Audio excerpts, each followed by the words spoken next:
Think Lunar's gonna become a recurring new character?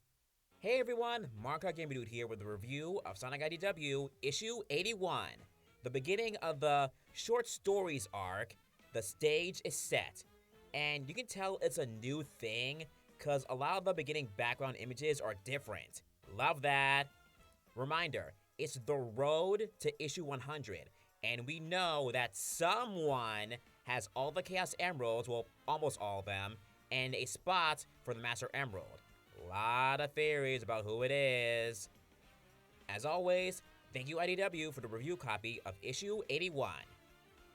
The story starts in the new location, Sequin, where the host is talking about the Grand Carnival. Hi Barry! And as we know, the Chaos Emerald, the last one that isn't stolen, is on full display. Sonic and Tails are also here at the party. Sonic is very bored, as you can tell by what he's doing, but Tails tells him that this is all going according to plan, as they got into this party to catch the thief if he shows up. Suddenly, Rouge and Shadow appear. I love how Rouge is the only one of the main core group dressed up, and these dudes aren't. Come on, Sega, put them in fancy clothing too. Rouge then tells them that she also had the same idea to come and catch the thief in action, and if he doesn't, she can replace the emerald that she lost. Never change, girl. Sonic asks Shadow what's his deal, and basically he says that the emerald's safety is the world's safety, so if someone is making trouble, he'll stop them. After some more taunting by Sonic, the host announces the performance by the Celestial Troupe. Psst, they're the bad guys. Once they perform and some foreshadowing by Rouge, a smoke bomb appears, and Lunar, the Master Thief, appears, taking the Chaos Emerald. After Lunar flies off, the teams get to work chasing down Lunar, but Rouge purposely knocks a table down to block Sonic and Tails. Funny how we all worked together last issue, and now we're all fighting against each other. Thankfully, a path is clear for Sonic and Tails to join in on the chase. Outside, hi Conductor and his wife! Tails then throws Sonic to catch Lunar, but no emerald in hand. Shadow comes between them, and Sonic tells them that they need to work together and go by Tails' plan. Lunar gets their attention and makes a flying escape. Both teams give chase, but of course, Rouge makes quick work to stop Sonic and Tails, causing Tails to drop Sonic. Landing safely though, Sonic tells Tails to go after Rouge while he handles Shadow. Sonic then tries to bait Shadow by taunting him. Spoilers, it works. Oh brother. Tails catches up to Rouge, who throws more bombs towards him, but Tails is quick to grab a cloth and throw the bombs back at her, causing her to crash. Sonic finally gets to Lunar, asking what's the deal here. But Lunar's all like, nah, I'm not gonna tell you my bad story.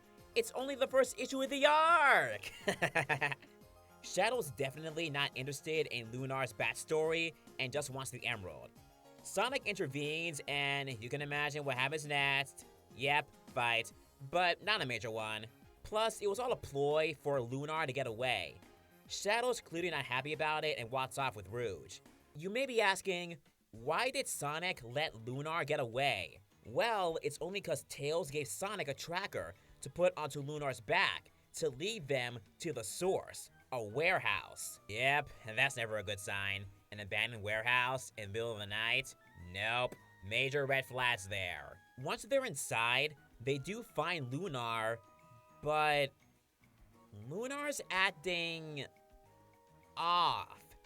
Scared, wimpy, nervous, taking off the mask, and even saying, I don't know how I got this thing.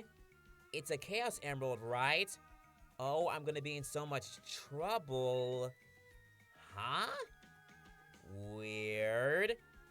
Sonic and Tails are confused and obviously questions about this being a weird trap if it is. As Sonic is about to grab the emerald, far away, a few hours away to be exact, Eggman is honing in on the city of Sequin and is coming with many Eggman robots. And that's how the issue ends here. The plot really thickens here. So let's investigate this whole issue here. We know that the last emerald is here in the city, and that one half of Team Sonic and Team Dark want it. But the bigger mystery, aside from the big bad villains in my identity, is the appearance of Lunar and the Celestial Troop. If you didn't already know, the Troop are the bad guys. As one, if you read the solicitation of the future issues. Two, they're all wearing the exact same outfits.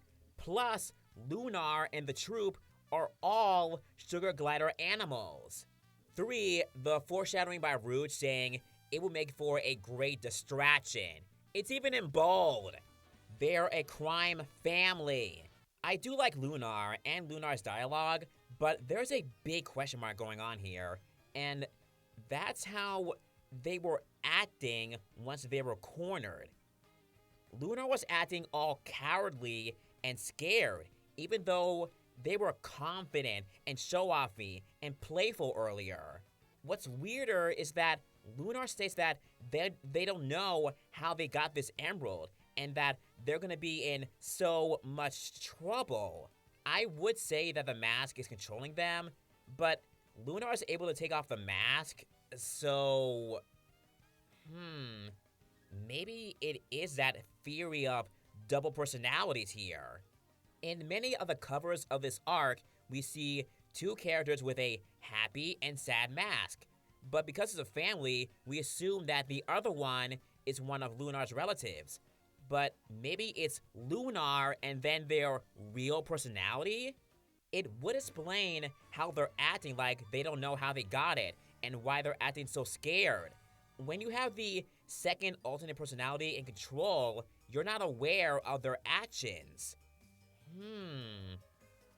We even see the sad-faced character putting the emerald in a safe container, so that couldn't be Lunar, and swapping outfits / personalities that fast, I don't know. I'm as confused as you all are. I mean, yeah, you can be scared if you're cornered and act innocent, but Lunar got cornered so many times by the others and didn't act off at all.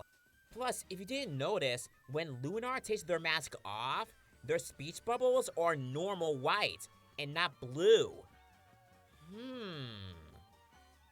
In any case, this is a good issue to start the small arc, cause we all got a ton of questions here. And what the heck is Eggman here for? Obviously, the Emerald, because why else? The question is, will the Emerald end up safe with the heroes before issue 100? Cause I assume that our big bad is gonna get it at some point before issue 100. We'll find out next month, as in issue 82, we'll come across the Celestial Troop one-on-one, and maybe find out what's going on with Lunar, and find out what Eggman's up to. See you then.